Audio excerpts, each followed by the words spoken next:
வணக்கம் நண்பர்களே, வணக்கம். இன்றைக்கி பார்த்தீங்கன்னா டே 22 என் தோழியோட சிறப்பாக ஸ்டார்ட் பண்ணியாச்சு. அவங்களுக்கும் கொஞ்சம் ட்ரெஸ் வாங்க வேண்டியதாக இருந்துச்சு. அதே மாதிரி எனக்கும் போகிறதுக்கு முன்னாடி ஜூஸ் குடிச்சிட்டு நல்ல பிள்ளையா ட்ரையல் ரூமில் வந்துட்டோம். ட்ரெஸ் வாங்க வந்தது வேறு, ஆனால் ட்ரையல் ரூமில் வந்து இன்ஸ்டாகிராம் ஸ்டோரிக்காக ஃபோட்டோ எடுத்துகிட்டு ஜம்முன்னு வெளில வந்துட்டோம்.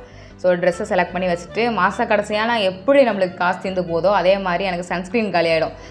எனக்கும் சன்ஸ்க்ரீனுக்கும் ரொம்ப தூரம், அதனால் ட்ரெஸ்ஸை மட்டும் வாங்கிட்டு நல்ல பிள்ளையாக வீட்டுக்கு வந்துட்டோம். ஸோ நெக்ஸ்ட் டே பார்த்திங்க அப்படின்னாக்கா பார்சல் கொஞ்சம் டிலே ஆனதுனால பார்சல் ஆஃபீஸ் போய் கேட்டுட்டு அப்புறம் ஏர்டெல் ஆஃபீஸ் வந்துட்டு சிம்மையும் மாற்றிட்டு அப்புறம் ஒரு சில திங்ஸ் வாங்க வேண்டியதாக இருந்துச்சு. அதனால் வந்துட்டோம்.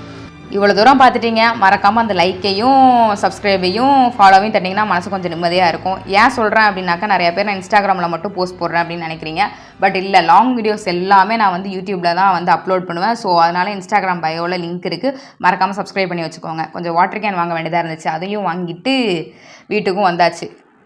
வீட்டுக்கு வந்தோடனே ஒரு பார்சல் வந்துருந்துச்சு, என் ஃப்ரெண்டு அனுப்பியிருந்தாங்க. உங்களுக்கு ரொம்ப தேங்க்ஸ். இது வந்து கேர்ள்ஸுக்கு ரொம்ப யூஸ் ஆகும். Not only girls, it's also பாய்ஸ்க்கு கூட யூஸ் ஆகும். பெயினுக்கு சம்டைம்ஸ் வந்து கால் வலி இருக்கலாம், ஹெட் பெயின், ஸோ எல்லாத்துக்குமே யூஸ் ஆகும். இன்ஸ்ட்ரக்ஷன்லாம் இருக்குது. வேணும்னா கமெண்ட் பாக்ஸில் வந்து கேளுங்க, லிங்க்கு ஷேர் பண்ணுறேன். Tata bye bye guys.